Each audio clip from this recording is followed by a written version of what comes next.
Hello friends, कैसे हैं आप। मैं भीम यादव आप सभी को मेरे यूट्यूब चैनल सुप्रीमो सेमिनरी पर वेलकम करता हूं।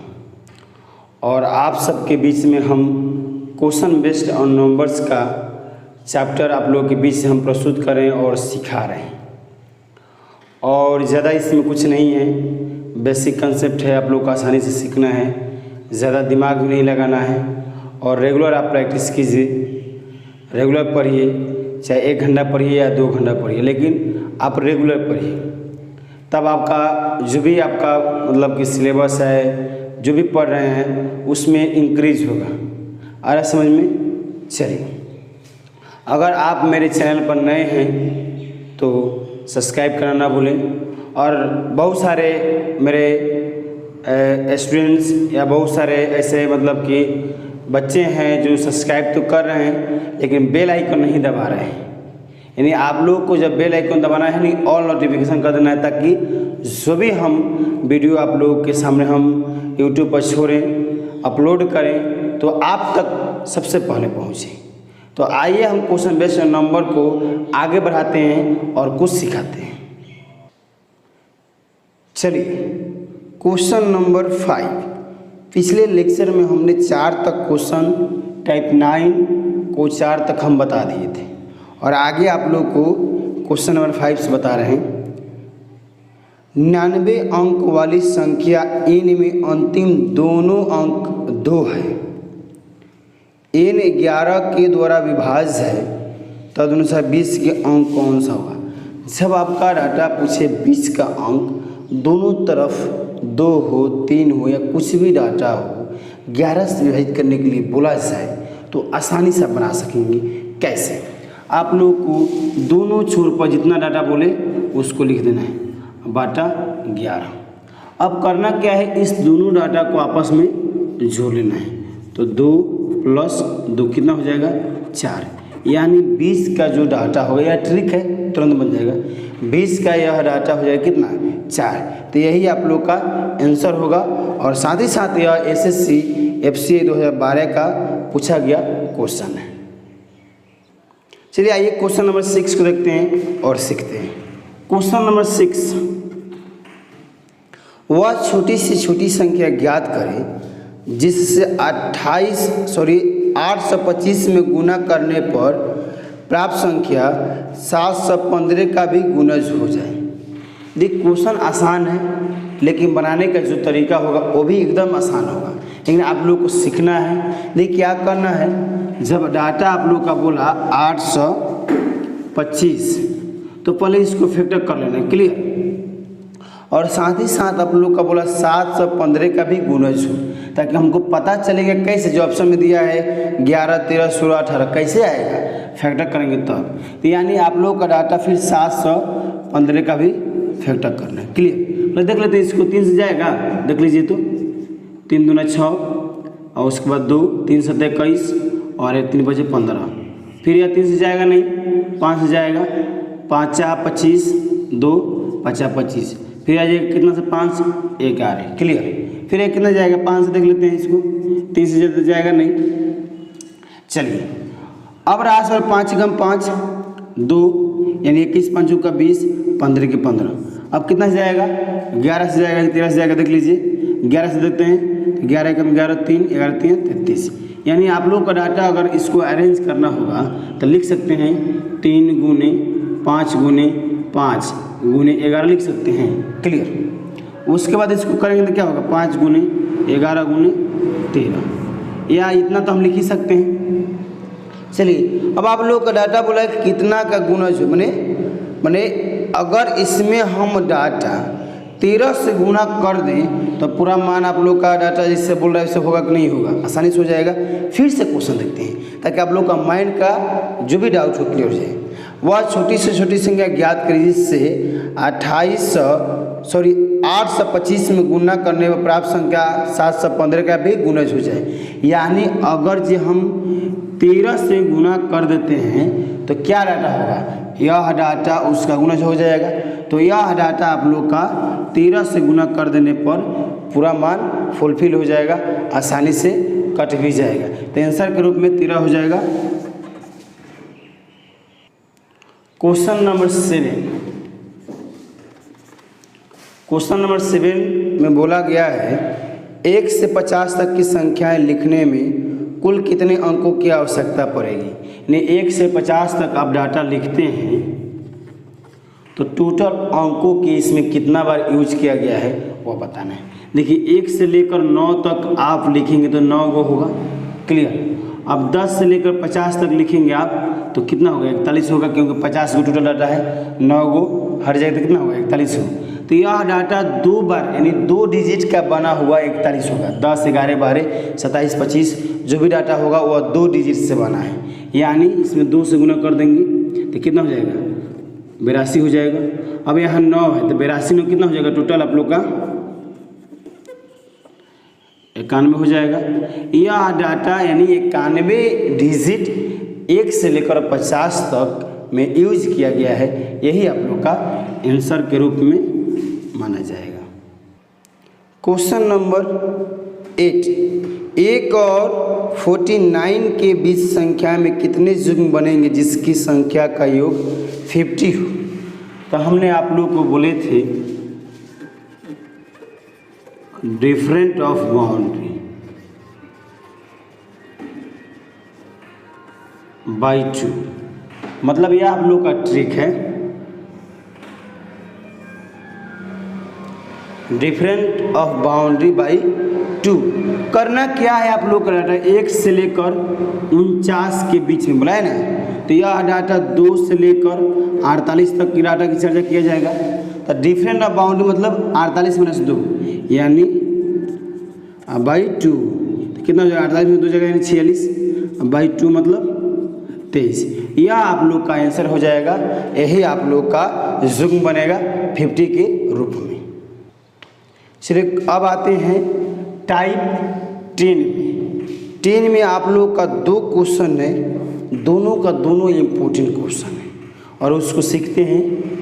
आप लोग का यह जो क्वेश्चन है आसानी से बन पाएगा, कैसे तरीका ही बताएंगे। पहले क्वेश्चन को पढ़ लेते हैं। यदि x एक सम संख्या हो और n एक धनात्मक पूर्णांक हो तो x के पावर 4n में से जो ऑप्शन दिया है उस डाटा में कौन सा मान होना चाहिए। आइए आप लोग को क्वेश्चन हम 1 सिखाते हैं। दिया है x के पावर 4n, यह आप लोग का डाटा दिया है, क्लियर। x और n, x की जगह और n की जगह क्या क्या रख सकते हैं, यानी x की जगह आप लोग का सम होना चाहिए 2, 4, 6, 10 कुछ भी लिख सकते हैं। अब रहा सवाल कि अब n की जगह क्या होगा, धनात्मक पूर्णांक मतलब 1, 2, 3 आप कुछ भी लिख सकते हैं, क्लियर। अब आते हैं इस डाटा की ओर और देखते हैं कि मान को कौन सा ऑप्शन सेटिस्फाइड करेगा। देखिए क्या है डाटा में, एक से जगह क्या लिखते हैं 2 लिखते हैं, क्लियर। तो 2 की पावर 4 गुण इन की जगह हम लिख सकते हैं 1, तो हो जाएगा 2 की पावर 4 मतलब 16 हो जाएगा, क्लियर। अब रहा सवाल, फिर इस डाटा को हम प्रस्तुत करते हैं तो x की जगह क्या लिखेंगे, x की जगह आप लोग का आपका सम है तो 2 तो हमने लिख लिया, 4, 6, 8।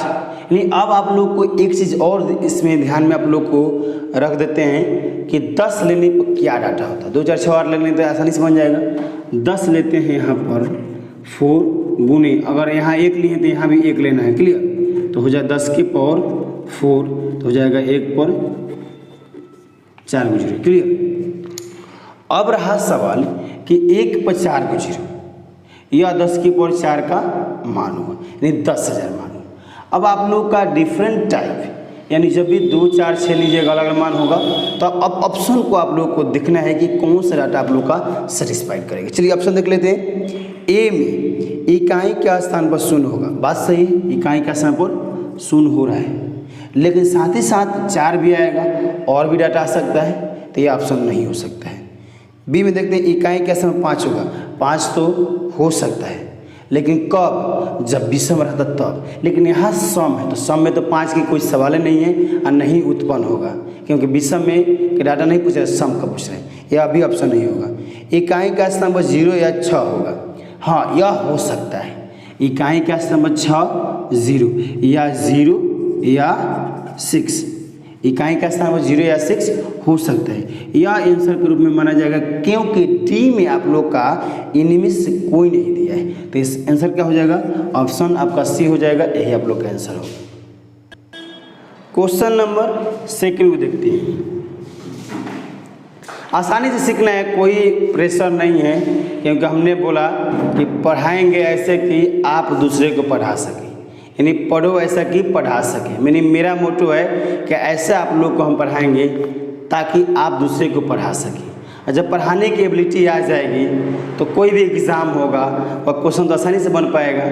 अरे समझ में, थिंकिंग पावर आप लोग का इतना होना चाहिए ताकि आपका बात बहुत सारा स्टूडेंट माने जो समझने वाला वो समझे, नहीं तो नहीं समझे, नहीं इतना थिंक आपका होना चाहिए। तो आइए हम सेकंड क्वेश्चन को देखते हैं। और सोच बड़ा रखिएगा तो आप काम भी बड़ा कीजिएगा, और काम आप मतलब बड़ा नहीं कीजिएगा, सोच बड़ा रहने से कोई फायदा नहीं। यानी दोनों आप इक्वल रखिएगा तभी आप ऊंचाई को पार कर सकते हैं या ऊंचाई को प्राप्त कर सकते हैं।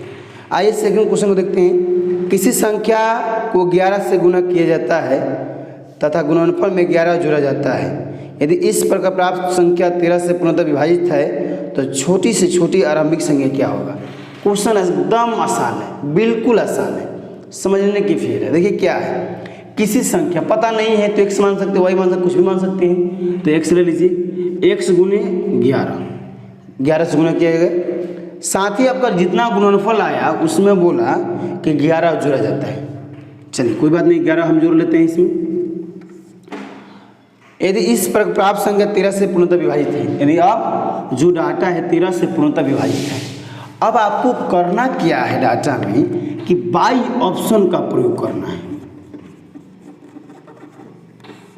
बाई ऑप्शन में क्या दिया है, ए में 12 दिया है, बी में आपका 22 दिया है, सी में आपका 26 और डी में आपका 53 दिया है। क्लियर, यह आपका ऑप्शन दिया गया है, कौन सा ऑप्शन होगा। अगर हम बाई ऑप्शन ए का प्रयोग करेंगे, बी का सी कैसे ही प्रयोग करना है। ए का प्रयोग करेंगे 12 रखते हैं तो यहाँ 12 रखेंगे तो आपका डाटा क्या होगा, या कॉमन होगा कि नहीं कॉमन होगा। तो 11 जब कॉमन होगा तो क्या होगा, 12 गुने 1 प्लस 1 बटा 13। तो 12 1 13, तो 13 से 13 तक ये आप पूर्णतः विभाजित हो जाएगी। यानी आप लोग का डाटा अगर हम x की जगह 12 रखते हैं, 12 रखते हैं तो आसानी से आंसर को हम प्राप्त कर पाएंगे। तो यही आप लोग का आंसर हो जाएगा, यही आप लोग का मान को सेटिस्फाइड करेगा। आते हैं टाइप 11 पर और सीखते हैं क्वेश्चन नंबर 1। 2 अंकों की एक संख्या के दोनों अंकों का योग 7 है और उसका गुणनफल 18 है। यदि इकाई के स्थान पर वाला अंक दहाई वाले स्थान पर के अंक से बड़ा है तो संख्या क्या है। देखिए क्या है, इस डाटा को आप लोगों को बता दें कि जब भी ऐसा प्रश्न है, जब भी ऐसा प्रश्न आएगा आसानी से समझ पाएंगे और आंसर को जल्दी हम फाइंड आउट कर सकते हैं। कैसे, जब तरीका पता होगा तब। चलिए हम ऑप्शन की सहायता से आप लोग को कुछ सिखाना चाहते हैं और कुछ बताना चाहते हैं। ए में देखते हैं डाटा 92 है, बी में डाटा 29 है और सी में 18 है और डी में आपका DI और ई में आपका है नॉन ऑफ दिस। चलिए यह डाटा आप लोग का दिया। अब क्वेश्चन को हम जानते हैं, हम तो जानते हैं कि आंसर आपका DI होगा, लेकिन आप तो नहीं ना जानते हैं कि यह DI होगा। आप सीखेंगे तब जानेंगे कि DI कैसे होगा। 2 अंकों की एक संख्या के दोनों अंकों का योग 7 होना चाहिए। अगर आप दोनों अंकों का योग करेंगे तो 7 आना चाहिए। अरे समझ में, तो यहाँ तो 11 आ जा रहा है, यह तो ऑप्शन होगा ही नहीं। फिर यह भी ऑप्शन तो होगा नहीं, ये भी ऑप्शन होगा नहीं। DI आंसर क्यों मानेंगे, आपका हम कंसेप्ट यानी आपका नोट में बता रहे हैं। सबसे पहली बात कि जो भी डाटा ऑप्शन में आप लोग का मान को जैसे बोला कि दोनों अंकों का योग 7 आना चाहिए, यह डाटा अप्लाई नहीं करें। सेकेंड, उसका गुणनफल 18 है उसका गुणनफल 18 हो। इसका गुणनफल हम करते हैं 9 दूना 18 हो सकता है, गुणनफल 18 हो सकता है, इसका भी 18 हो सकता है। यानी एक मान फॉलो नहीं किया दूसरा मान फॉलो किया तो वह तो मान होगा नहीं, या तो मान साफ फॉलो नहीं कर रहा है तो या तो एकदम नहीं होगा। चलिए साथ ही साथ यह समझ रहे हैं, यदि इकाई के स्थान पर वाला अंक दहाई वाले स्थान पर से अंक से बड़ा हो, यानी इकाई अंक जो है दहाई अंक से बड़ा होना चाहिए। तो यहाँ समझ में आ रहा है आप लोगों का ये जो एक डाटा फुलफिल किया तो ये तो छोटा है, ये 2 कैटेगरी फेल हो गया। तो आपका आगे डाटा देखेंगे तो संख्या क्या होगा, तो इस अवस्था में हम लोग DI को चुनेंगे, ना कि नन ऑफ दिस को चुनेंगे। क्यों? अगर DI नहीं रहता तब हम नन ऑफ दिस को चुनते हैं, DI इसके पहले है तो DI को चुनेंगे। डाटा इनसफिशिएंट होगा, आंकड़ा अपर्याप्त है, हो सकता है इस डाटा में कुछ मिस हो, जैसे मिस आप लोग को बता रहे हैं ऑप्शन में मिस है, हो सकता है कि ऑप्शन में मिस है, तो DI चुनना है ना कि नन ऑफ दिस।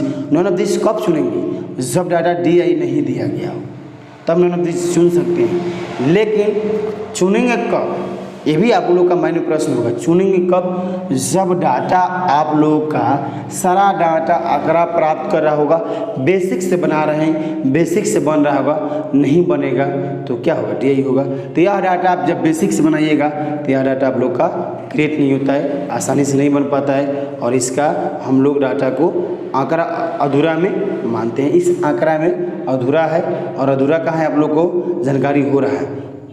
आइए क्वेश्चन हम सेकंड को देखते हैं और कुछ सीखते हैं। क्वेश्चन नंबर सेकंड, यदि किसी संख्या 2 अंकों की संख्या में इकाई का अंक दहाई के अंक से 2 अधिक है और संख्या और अंकों का योग का गुणनफल, संख्या और अंकों का गुणनफल कहाँ दिया डाटा? हाँ चलिए, संख्या और अंकों का योग का गुणनफल 144 है तो संख्या क्या है? बेहद आसान क्वेश्चन है, आसानी से बनाएंगे। कैसे आप लोग सिखा रहे हैं, बाई ऑप्शन। ए में आप लोग का डाटा दिया है 46, बी में आपका दिया है 42, सी में दिया है 26 और डी में दिया है 24। अब आपका आंकड़ा इस प्रकार है कि 2 अंकों की संख्या, इकाई का अंक दहाई के अंक से 2 अधिक है, इकाई का अंक दहाई से 2 अधिक है। यह डाटा एक फॉलो किया, यह तो फॉलो नहीं किया, यह भी आपका फॉलो नहीं किया क्योंकि 4 अधिक है, फॉलो किया यह, फिर इन 2 डाटा आप लोग का फॉलो किया, 2 डाटा फॉलो नहीं किया। अब रहा सवाल, संख्या और अंकों का योग का गुणनफल 144 होना चाहिए, यानी आप लोग का 46 6 4 10, यानी यह आपका हो रहा है 460, यानी आप लोग का आना चाहिए 144 गुणनफल, मैंने अंकों का योग और गुणनफल संख्या का। तो 144 न देते 460 तो यह तो होगा नहीं, यह भी होगा नहीं, यह भी होगा नहीं, तो यही नहीं होगा। लेकिन कैसे? अंकों का यह 2 तो बड़ा है, लेकिन इन दोनों का डाटा का योग 2 + 4 और संख्या कितना है 24, तो यह हो जाएगा 6 × 24, गुना कीजिए तो 6 × 24, हाथ में 2, 6 × 12 2 14, 144 है। मान को फिल कौन कर रहा है? डी, यानी ऑप्शन आपका डी होगा, आंसर आपका डी होगा। आइए क्वेश्चन 3 को देखते हैं। चलिए क्वेश्चन नंबर 3 को देखते हैं। यदि 2 अंकों की कोई संख्या अपने अंकों का योग का के गुना है और अंकों का स्थान पलट कर बनने वाली संख्या अपने अंकों के योग का कितने गुना हो जाएगी? देखिए आसानी से बन पाएगा। कैसे? हम पहला नंबर लिख देते हैं ऑप्शन ए में, ऑप्शन आपका है 9 - k, बी में आपका ऑप्शन है 10 - k और सी में ऑप्शन है आप लोग का 11 - k और डी में आपका ऑप्शन है k - 1 और ई में आपका ऑप्शन है none of this. Clear? None of this. यहाँ तक क्लियर आप लोग का? देखिए हम समझेंगे डाटा को आसानी से कैसे। 2 अंक माने अब आपको अंक मान लेना है, यानी 1 2 लेकर चलते हैं। 1 2 हमने माना तो 1 2, अब बोला कि उनके अंकों का योग मतलब अंकों का योग मतलब इन दोनों का योग। तो 1 के प्लस 2 कितना हो जाएगा 3। अब कितना गुना है बताइए तो, 4 गुना है, तो यह के का मान आप लोग का हो जाएगा। क्लियर। अब साथ ही साथ बोला कि अंकों को अदल बदल कर दिया जाए, तो 21 हो जाएगा। तो यह डाटा फिर हम जोड़ेंगे तो कितना होगा 3 हो जाएगा, 1 2 यानी 2 1, ऐसे भी लिख सकते हैं या ऐसे भी लिख सकते हैं, 2 + 1 कितना हो जाएगा 3। अब यह कितना गुना है 7, तो के का मान कितना हो जाएगा यानी 7 हो जाएगा। नहीं सॉरी, के का मान 7 नहीं होगा, क्योंकि के का मान तो हमने यहाँ से निकाल लिया है। अब के 3 × 7 = 21 यानी 7 गुना हो जाएगा। अब आप लोग का बोला कि अब डाटा इन ऑप्शन में कौन सा होगा, तो यह 9 में से के का मान जाएगा 4, तो क्या आपका 7 आ सकता है? नहीं आ सकता है। 10 में से जाएगा के का मान कितना जाएगा 4, तो क्या 6 7 आ रहा है? नहीं आ रहा है, 6 आ रहा है। यह डाटा आप लोगों का फुलफिल कर रहा है 11 - के, 11 - के का अगर हम 4 घटा तो कितना आ रहा है 7। यह डाटा आप लोग का फुलफिल कर रहा है, यही आप लोग का आंसर हो जाएगा। चलिए आते हैं क्वेश्चन 4 में। एक 2 अंकों की संख्या अंकों के योग की 4 गुनी तथा अंकों के गुणनफल की तिगुनी है, वह संख्या कौन है? ऑप्शन आप लोग का दिया है ए में, अब बाई ऑप्शन से बनाएंगे 64, बी में आपका दिया है 48, और सी में दिया है 24, और डी में दिया है 12, और ई में दिया है नॉन ऑफ दिस। देखिए कैसे बनाएंगे, बारी बारी से आप लोग को अध्ययन करना है और चर्चा को आगे बढ़ाना है। देखिए क्या करना है, 2 अंकों की संख्या, सभी डाटा आप लोग का 2 अंक है, 2 अंक है, 2 अंक है, 2 अंक है। अंकों के योग, अब अंकों का योग, इन दोनों डाटा को योग करेंगे तो कितना होगा 10। तो इससे यह डाटा 4 गुनी होना चाहिए, तो 4 गुनी है नहीं है, यह आपका डाटा नहीं हो पाएगा, क्योंकि 4 गुनी नहीं है, यही पहला ही डाटा में आप लोग का कैंसिल हो गया। सेकंड देखते हैं, इन दोनों का योग 8 4 12 का यानी आप करते हैं तो 4 गुनी हो जाए, 12 4 48। यह डाटा आप लोगों का कुछ फॉलो कर, आगे भी इस पर ट्राई करते हैं। अंकों के गुणनफल की तिगुनी होनी चाहिए, यानी अगर 8 4 32 यानी 32 आ रहा है तो इसका यह तिगुनी है नहीं है, इसका तो चौगुनी हो गया, लेकिन यह तिगुनी नहीं है, तो यह ऑप्शन नहीं हो पाएगा। चलिए अगला देखते हैं 24। यह डाटा दोनों का जो कितना है 6, तो 6 चौका 24 हो जा रहा है, और साथ ही साथ दोनों का गुणनफल 2 और 4 का गुण कितना हो जाएगा 8 होगा। तो यह डाटा क्या होगा 8 3 = 24 तिगुनी हो रहा है। तो डाटा को फिल कौन कर रहा है 24, और आंसर को प्राप्त कौन करेगा 24, तो इसलिए आप लोग का 24 आंसर के रूप में माना जाएगा। क्वेश्चन नंबर 5, 2 लगातार संख्याओं को ज्ञात करें जिनका गुणनफल छोटी संख्या के वर्ग से 9 अधिक है। यह भी आपका डाटा बाई ऑप्शन से बनाएंगे। ए में आपका डाटा दिया है 8 9, बी में दिया है 7 8, और सी में दिया है आपका 9 10, डी में आप लोग का दिया है 10 11। क्या बोला, छोटी संख्या की वर्ग से 9 अधिक है, मतलब 2 लगातार संख्या ज्ञात की जिसका गुणनफल छोटी संख्या के वर्ग से 9 अधिक है। पहले गुणनफल करते हैं तो 8 9 72। अब डाटा छोटी संख्या का वर्ग यानी 8 का स्क्वायर अब प्लस 9 करेंगे, 9 आपका अधिक है। क्लियर, तो 8 रहेंगे 64 और 9, तो यह डाटा इससे ज़्यादा आ रहा है, या तो होगा नहीं। साथ ही साथ अगला देखते हैं 7 अब 8 56, अब इसका स्क्वायर 7 का स्क्वायर प्लस 9 करेंगे तो 7 49 और प्लस 9, यह भी डाटा इससे ज़्यादा आ रहा है, ये भी आपका ऑप्शन नहीं होगा। इस डाटा को देखते हैं 9 × 10 यानी कितना होगा 90, या 9 का स्क्वायर प्लस 9, 9 का स्क्वायर 81 प्लस 9 यानी आपका यह हो जाएगा 90। यानी दोनों डाटा का आपका फॉलो कर रहा है कौन सी, यानी ऑप्शन नंबर आपका सी हो जाएगा। यही आप लोग का आंसर के रूप में माना जाएगा। क्यों, क्योंकि 9 का स्क्वायर किए प्लस 9 जो तो कितना है 90 आ गया, और 9 × 10 किए तो 90 आ गया, तो दोनों को फुलफिल कर रहा है कि नहीं कर रहा है, तो इसलिए आपका ऑप्शन सी होगा। तो आते हैं क्वेश्चन नंबर 6 पर और देखते हैं। क्वेश्चन नंबर 6, यदि किसी संख्या के जिसके सैकड़े, दहाई और इकाई अंश क्रमशः 7, 4, 5 है, बाद में अंक 1 बढ़ा दिया जाए तो पुरानी और नई संख्या में अंतर क्या होगा। देखिए आपका डाटा दिया है 7, 4, 5 और एक अंक बढ़ाया कितना 1, और पुरानी जो संख्या कितना है 745 है, तो दोनों में अंतर कितना का होगा, यानी घटाव कर लेना है। तो होगा आप लोगों का 6706, ऑप्शन नंबर आपका बी हो जाएगा। अब डाटा को यह आप लोग का आंसर हो जाएगा। क्यों? क्योंकि आपका डाटा पहले बोला कि हम डाटा 7 को लेंगे, 4 को लेंगे, 5 को, लेकिन इतना लिखने के लिए वह बोला गया, और साथ में आपका बोला कि अगला 1 बढ़ा देंगे, तो बढ़ाएगा मतलब उसके बाद लिखेगा, यानी हो जाएगा 7451। अब बोला कि जो पुरानी जो संख्या था यानी 745, दोनों में अंतर कितना का होगा, तो 6706 हो जाएगा।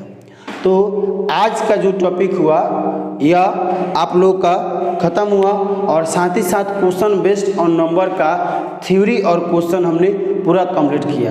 अब रह गया सेट, तो सेट अब डेली आप लोग को प्रोवाइड किया जाएगा, और साथ ही साथ आप लोगों को उसमें करना क्या पड़ेगा कि डेली हम अगर सेट प्रोवाइड कर रहे हैं तो सेट को दीजिए, और जो भी डाउट होगा व्हाट्सअप या मेरे कॉल नंबर पर फ़ोन करके आप बात करके या प्रश्न जो भी होगा पूछ सकते हैं। तो ऐसे ही मेरे वीडियो को देखने के लिए इस चैनल को यानी सुप्रीमो सेमिनरी को सब्सक्राइब करें, बेल आइकन दबाना ना भूलना, क्योंकि आप बेल आइकन नहीं दबाते हैं तो आप तक नोटिफिकेशन नहीं पहुंच पाएगा। तो आप लोग का कंपल्सरी है बेल आइकन दबाने के लिए। तो मिलते हैं अगले वीडियो में, take care, bye bye. Hello friends, कैसे हैं आप लोग? मैं भीम यादव आप सभी को मेरे यूट्यूब चैनल सुप्रीमो सेमिनरी पर वेलकम करता हूं, और आप लोग मेरे चैनल को सब्सक्राइब कर रहे हैं तो बेल आइकन दबाना ना भूलें, क्योंकि बेल आइकन नहीं दबाएंगे तो आप तक नोटिफिकेशन नहीं पहुंचेगा, नहीं जो भी हम वीडियो अपलोड करेंगे आप तक नहीं पहुंच पाएगा, तो इसलिए बेल आइकन दबाना ना भूलें। अब रहा सवाल कि आज हमने क्वेश्चन बेस्ड ऑन नंबर का, यानी क्वेश्चन बेस्ड ऑन नंबर्स जो चैप्टर था नंबर सिस्टम में, बहुत ही बेहद ही आवश्यक था, यानी बहुत ही इम्पोर्टेंट टॉपिक था, जिसको हमने आज यूट्यूब यानी जितना मेरा लेक्चर के रूप में डाटा प्रस्तुत किए यूट्यूब पर, टोटली आप लोगों का प्रोवाइड हम करा दिए हैं। आप लोग देखिए और इसे सीख लीजिए। कोई भी डाउट होगा तो आप मेरे व्हाट्सएप या कॉन्टेक्ट नंबर पर बात करके पूछ सकते हैं। तो आप लोग वीडियो को देखिए और अपने दोस्तों में शेयर कीजिए, और लाइक कमेंट करना ना भूलें।